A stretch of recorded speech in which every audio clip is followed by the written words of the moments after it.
আসসালামু আলাইকুম, hello everyone, new another daily blog. তো আশা করি সকলে ভালো আছেন। মোটামুটি আকারে আমি অনেক ভালো আছি। তো আজকে যাইতেছিল ঘুরতে, তো আমার বন্ধুর সাথে ঘুরতে যে কি করি, তো পুরো ভিডিওটা থাকতে সকলে প্লিজ ভিডিওটা দেখবেন। আমরা এখন প্রাকৃতিক অনুভব করতে থাকি, তো তারপরে আমি কথা বলতেছি।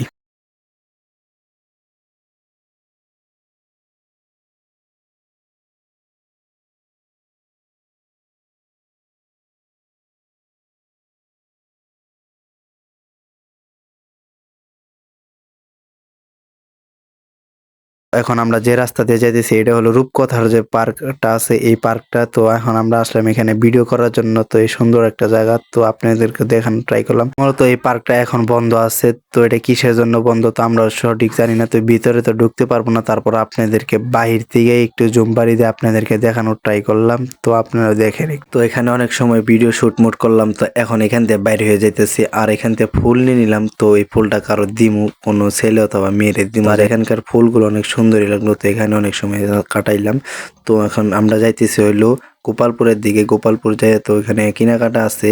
আর এই গোপালপুর রাস্তার কথা যদি কই, এই গোপালপুর রাস্তাটা একবারে চিকন। তো আমাদের গোপালপুর মনে হয় নিম্নস্থ একটা থানা আমার কাছে মনে হয় যতটুকু। তো প্লিজ যারা গোপালপুরে আছেন আমার ভিডিওটা দেখেন, তো আপনারা বেশি বেশি শেয়ার করে দিবেন যেন এই আমাদের থানাটা একটু উন্নত হয় এই কারণে। আর বলতে না বলতে দেখেন সামনে কিন্তু জ্যাম বেজে গেছে। তো এটা অনেক সময় জ্যামটা পারি করে তো আমরা বাইরে হয়ে গেলাম। তো এখন আছে হলো বাজারের দিকে ঢুকতেছি, এটা কিন্তু বাজারের রুট।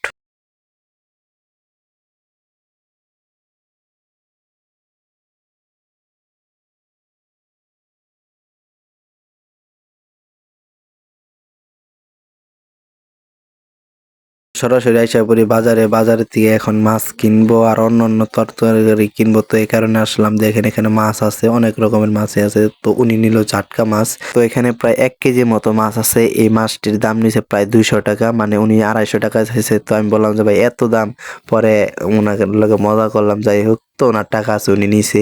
বাজার থেকে বাইরে হওয়ার সময় দেখতেছি যে সামনে একটা আছে, রিক্সা দাঁড়া করাইছে দিছে, মানে কি এখানো অবস্থা, তো কি কম মানুষ। তো যাই হোক, তো এখানে আবার লাল শাক কিনে নিল। তো ভিডিওটা এই পর্যন্তই।